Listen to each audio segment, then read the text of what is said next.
આપણું બધું બહુ સરસ સરસ છે, બાળકોને એ કહેવાનું છે, અને કે કોણ? Mummy papa. મુશ્કેલી ત્યાંથી શરૂ થઈ કે આ મમ્મી પપ્પાનો વિશ્વાસ બહુ ઓછો છે, કારણ કે મોટા છે, એમણે જોયું છે, એમને લાગે છે કે સમાજમાં એક જબરજસ્ત સ્પર્ધા ચાલે છે, એમાં મારું બાળક પાછળ રહી જશે જો એ ગુજરાતી કર્યા છે તો.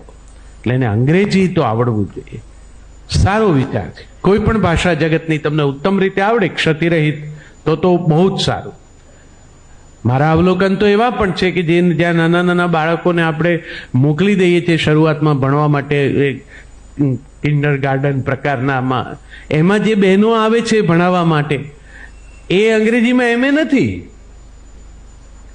એ તો 12 ધોરણ સુધી ઇંગ્લિશ મીડિયમમાં ક્યાંક ભણી છે, ટાઈમ પાસ કરવા માટે એના કાઇનેટિકનું પેટ્રોલ નીકળે, થોડીક એની બીજી સ્વતંત્રતા રહે એ માટે એ ત્યાં આવે છે. તો એને જેવું આવડે છે એવું અંગ્રેજી આગળ ચલાવે છે.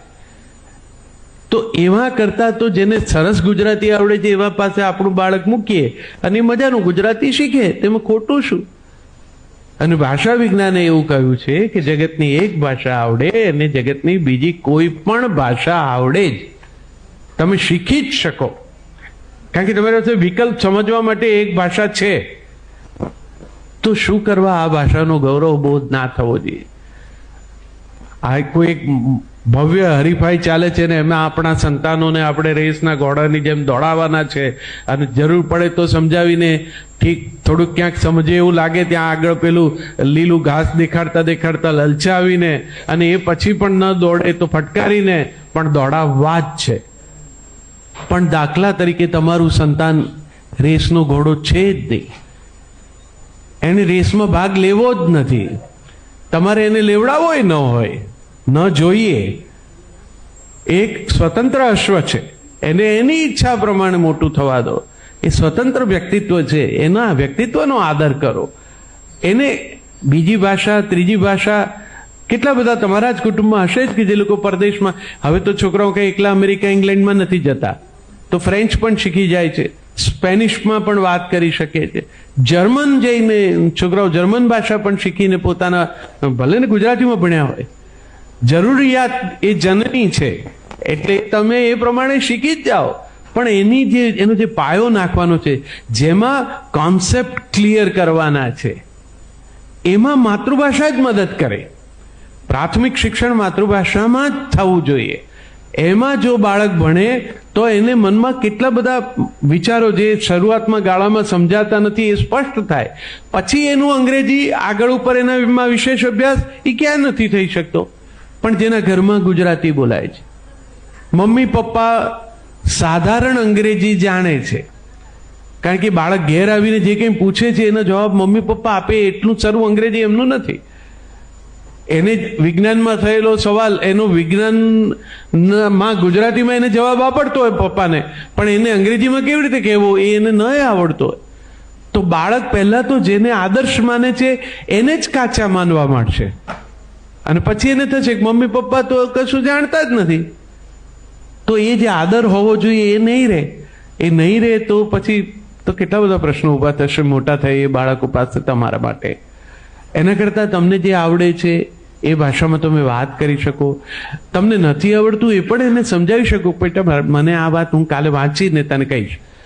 અંગ્રેજીમાં તો તમારી એ મુશ્કેલી છે. અને હવે તો અભ્યાસક્રમો કેવા બની રહ્યા છે. આપણે જે માસ્ટર્સમાં ભણ્યા હશું એ આ લોકો ગ્રેજ્યુએશનમાં ભણે, એટલે આપણે માટે આ મસ્તું મુશ્કેલ છે એમની સાથે કામ પાડવું. એટલે તમારે એને ટ્યુશનોમાં મૂકવા જ પડે. શાળાઓ એટલું ભણાવી નથી શકતી અથવા ભણાવવા માંગતી નથી, એટલે એને ટ્યુશન ક્લાસમાં.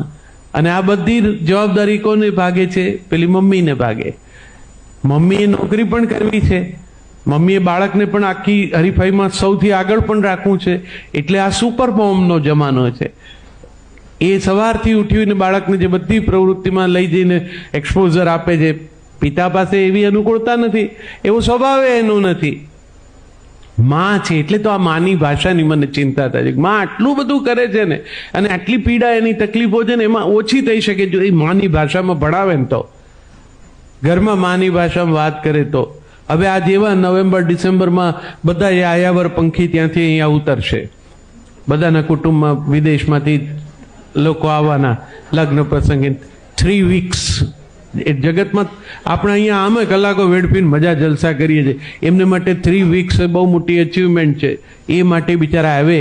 હવે એ વખતે એમના બાળકો જો આવ્યા હોય જોડે તો જે ઘરે કઠણાઈ ઊભી થાય છે, દાદા દાદી કે નાના નાની પોતાના પૌત્ર પૌત્રી સાથે વાત નથી કરી શકતા, કારણ કે આ અંગ્રેજીમાં બોલે છે. અચ્છા, હવે એવું નથી કે દાદા અભણ છે, દાદાને અંગ્રેજી તો આવડે છે. આમના ઉચ્ચાર, આમની બોલવાની પદ્ધતિ, એમની વાક્ય રચનાઓ એ ઝટ દઈને પકડાતી નથી આપણાથી. એમાં જો એ ટેલિફોન પર હોય, ફેસ ટાઈમ પર હોય તો કેટલી બધી મુશ્કેલી થાય. દાદા માટે બાળકને પણ એટલો જ હેત જ છે, દાદાને અપાર પ્રેમ છે, પણ એ જે પેલું બ્રિજ ઓફ કોમ્યુનિકેશન છે ને, એ ભાષાની ગેરહાજરીને કારણે ખોટકાઈ ગયો છે. પોતાના છોકરા છોકરી જેને કેટલા વાલા હોય તો મૂડીનું વ્યાજ છે. હવે એની સાથે વાત ન થઈ શકે, એ કેવો એને મનમાં મૂંઝારો થતો હશે. હવે એમને તમે ત્યાં લઈ જાઓ તો એ બિચારા ત્યાંય મૂંઝાય. ત્યાં તો બધા જ આવી રીતે બોલે, તો એ કોની જોડે બોલે? હું દુનિયામાં ફરું છું, આ રીતે જોઉં છું, યજમાનના ઘરે જઈને આ બધા પાછું નથી આવડતું એવું નથી. એ પેઢી સુધી તો બધા મારી પર ને મારા પછીના એટલાને તો થોડું ને આવડે જ છે ગુજરાતી. એમના છોકરાઓ છે કે એમને થોડુંક નથી જ આવડતું, કારણ કે આવતા ઓછું હોય છે, ભણે છે ત્યાં, એટલે એમને રોજની જે ભાષા છે એ અંગ્રેજી છે. તો એમાં કંઈ વાંધો નથી, આપણે થોડુંક શીખ્યા હોઈએ, પણ એમનું બધું આપણને નથી આવડતું. પણ આપણો પેલો આત્મવિશ્વાસ જ આરંભમાં જ એટલો બધો ડગી ગયો છે ને કે અંગ્રેજી આવડવા ન આવડવા બાબતે થઈને. તમે પ્લેનમાં તમારી સાથે ટ્રાવેલ કરતા કોઈ માસી કે બાને જોજો, અમેરિકા નજીક આવે ને ત્યારે તમે આખું એક વાક્ય ગ્રેમેટિકલી કરેક્ટ મનમાં ગોઠવો, કે જેથી પેલો ઇમિગ્રેશન ઓફિસર તમને પૂછે કે અમેરિકા કેમ આવ્યા છો, એટલે તમે આખું વ્યવસ્થિત એટલું બધું ગ્રામેટિકલી કરેક્ટ એ નથી બોલતા, કારણ કે એમની એ રોજની ભાષા છે. તમારી રોજની ભાષા ગુજરાતી છે, ત્યાં તમે વ્યાકરણની ચિંતા નથી કરતા, એમ એ નથી કરતા. હવે એ તમે અને પેલા બા, આપણે તો આમ JFK ઉતરતા પહેલા એટલી માનસિક તૈયારી શરૂ થાય ને ફોર્મ ભરવાનું, બા આપણા જ હાથમાં પેલું ફોર્મ પકડાવે, આપણે પાછા ભરી આપીએ. આપણી આગળ ઇમિગ્રેશન ઓફિસર આગળ બા આવીને ઊભા હોય, તમને એમ થાય કે હવે આ માં કરશે શું? પણ સાહેબ એ તમને ઊભા રહે, ચોખ્ખું પેલા માણસને કહે, સન બેબી 6 સ્ટે. છોકરાને ઘેર છોકરું આવ્યું, 6 મહિના રહી સજ, વાત પૂરી. પેલો સિક્કો મારે, બા આવો. એનો આત્મવિશ્વાસ છે, અને એના છોકરાનું મોં જોવું છે. એનો કોન્ફિડન્સ જરાય મોડો નથી પડતો ભાષાને કારણે. તમે ભણ્યા છો એટલે મોડા પડો છો.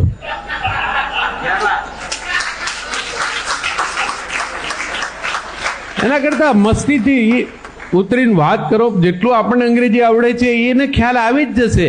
આપણા ઉચ્ચાર કદાચ એને, બાકી તો આપણે સામાન્ય રીતે તો એટલું સારું અંગ્રેજી બોલીએ છીએ, મેં કીધું એમ ગ્રામેટિકલી કરેક્ટ, કે વાંધો ના આવે તમને કોઈ દિવસ ત્યાં.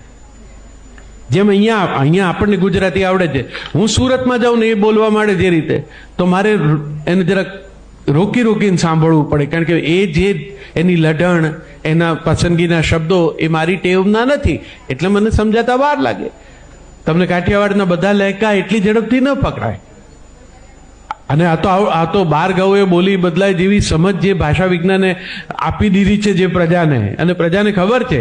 આ તમે આપણે જે સિનેમાઓ જોઈએ છે એના એક્ટર્સ ઘરકામ કરતા નથી, એટલે દરેકને એમ છે કે કાઠિયાવાડમાં આમ જ બોલે. કાઠિયાવાડમાં જેમ બોલે છે ને એમ ઝાલાવાડમાં નહીં બોલે, એમ ગોહિલવાડમાં નહીં બોલે, એમ કચ્છમાં નથી બોલાતું. ચરોતરી અને મહેસાણવી બંને જુદા છે. બધી જ ભાષાના પછી એક સરખા લહેકા ક્યાંકથી સાંભળીને ઉધારના તમારા પાત્રને તમે પહેરાવો તે પાત્ર ઉભડક લાગે. ભાષા તો એ તો અલંકારો છે. એ તમને એ બોલો એટલે તમારું સરનામું છે. ઘણા લોકોને અહીંયા અમદાવાદમાં જે બહારથી આવ્યા છે કોલેજમાં ભણવાની, હોસ્ટેલમાં રહેતા હો તો તમને અનુભવ થાય, તમારી બોલીનો લહેકો તમારા બોલવામાં આવે, અને જે સ્થાનિક હોય એની સામે તમને એમ લાગે કે આપણે ગામડિયા છે. પેલો એવી જ રીતે તમને ટ્રીટ કરવાનો ટ્રાય કરે.